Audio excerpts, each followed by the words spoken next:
The God I serve, he lives literally outside time. Time is a commodity in his hand, and he has it. It's like, okay, do you want time? He just cut and give you extra. It's not, hey, so the days are going, what will we do now? No, it's not like that with him. He'll just come and take time. You need extra time, okay. Time for him is like on a shelf. He takes and gives. Now, how to play out physically can be interesting. Sometimes he will freeze. Now, there's one interesting astronomical and, a matter of physics that happened in the Bible. If you don't know enough of astronomy and advanced physics, you will miss it. When he says sun stands still,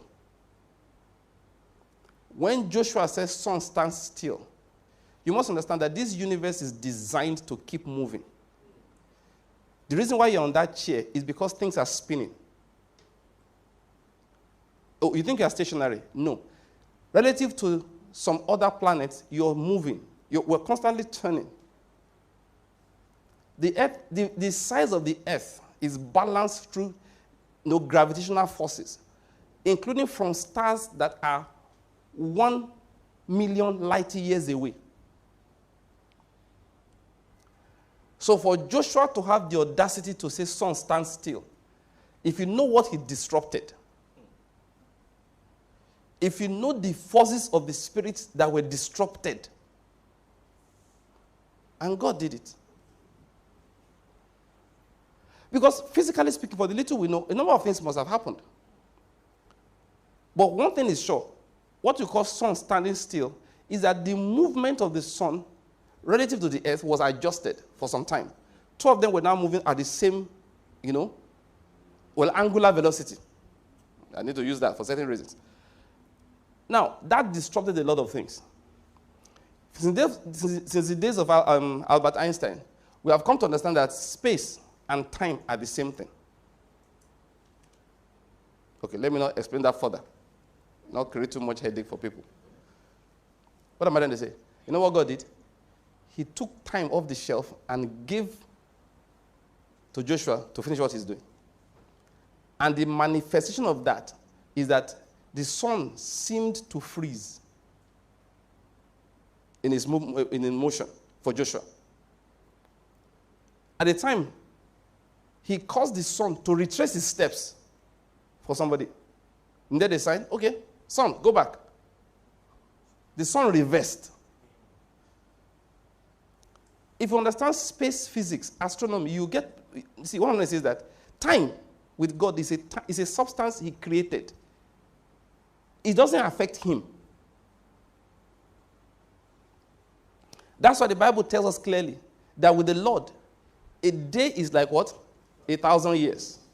And 1,000 years is like a day. People have tried to do calculation based on that. So when the Bible says not one day means it's, no. Please, let's get in the context.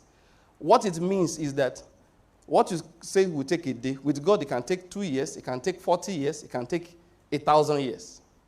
And what you expect to take 1,000 years, God can do it in 999 years, or 500 years, or 100 years, or in 1 week, or in 24 hours.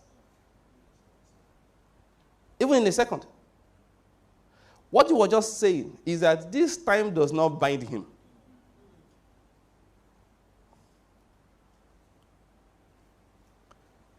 And with God, what's more important is when he gives you, like if I give you money, money is nothing in itself. All right? What will you, there are different types of money. We are not using commodity money. What we are using now is what they call fiat money. So if I give you a piece of paper that they printed something on it and somebody signed, even the signature is printed. But you can't make another one. You understand? It's a piece of paper. But what gives it value is that it's backed by the institution of the country. So if you take it to the market, somebody gives something. What I'm going to say is that, so when I give you money, the money doesn't mean anything. Now, I'm not here to market against those of you who are wasting your time trying to make money doing Bitcoin and the cryptocurrency. This, what's his name? The sage of Omaha. The oracle of Omaha, yes. Warren Buffett. He said, if you give me all the Bitcoins in this world for $15, he said, I won't take it. You know his reason? He said, the value only comes from when I give it back to you. So what is it for me? He said, but if you give me all the houses in America for, is it $15 trillion? He said, I will collect. Because the value is when people live in it. He said, listen, people are trading. He said, me, I don't have time. He said, it only has value because you exchange it. Now, you know my opinion from time. Those of you who have listened to me on that matter long enough. Where I'm going is that, using the words of Warren Buffett, just to emphasize what we all know. Money is not the money you hold. It's what it can do for you. That's why you keep 10 million naira in the bank in this country over the last few years. The value is now 5 million compared to when you put it. That's like, do you understand what I'm saying? It's because of what it could do then that it can't do now. Time is like that too. With God, it's not how long, it's what are you using the time to do? What is it accomplishing? So that's what God is trying to do. Is that accomplishment, the accomplished issues in time that matters with him. So that's why if God gives you a year, if you don't accomplish what you're supposed to accomplish in a year, that thing stretches to 2 years, stretches to 3 years, because what is counted is what you are accomplishing. Now, what I'm trying to say here is this. If you accomplish something, if there's a delay in your timing now, if God gives you speed and you accomplish quicker next time, it easily compensates for the time that is lost now. That's why time doesn't worry me anymore. I don't mean I waste it, but I mean I'm not competing with anybody. For many young people who are out of school now, I said, why are you worrying? Go online, get another degree before the school starts again. There are many places giving free online courses. Anytime I open some of these Google services, first thing is coding, free. Learn how to code. There are so many skills you can acquire. Why are you sitting at home eating food and watching a big brother that's going to frustrate your destiny? That is, you watch Big Brother, your head is not working.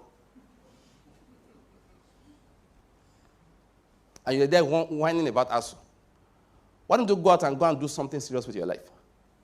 So that the call of the strike, you are feeling bad. So, oh, and then 3 more months. Because in those few months, you've acquired some skills.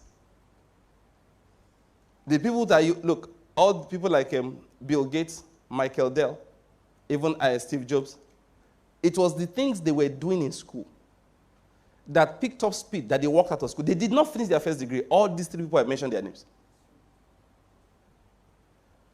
Sometimes I say that, you know, some small boy motivational speakers. They say, Bill Gates was a dropout. Not your kind of dropout. Let's not mix it up. Michael Dell was, Americans call all them dropouts. Once you don't finish school, you're a dropout. But some didn't finish school because they were smoking Igbo. Some did not finish school because they went to prison for their crimes. Some did not finish school because they couldn't continue to pay. These men, that's not their case. Michael Dell was building Dell computers as a student. That was why he left.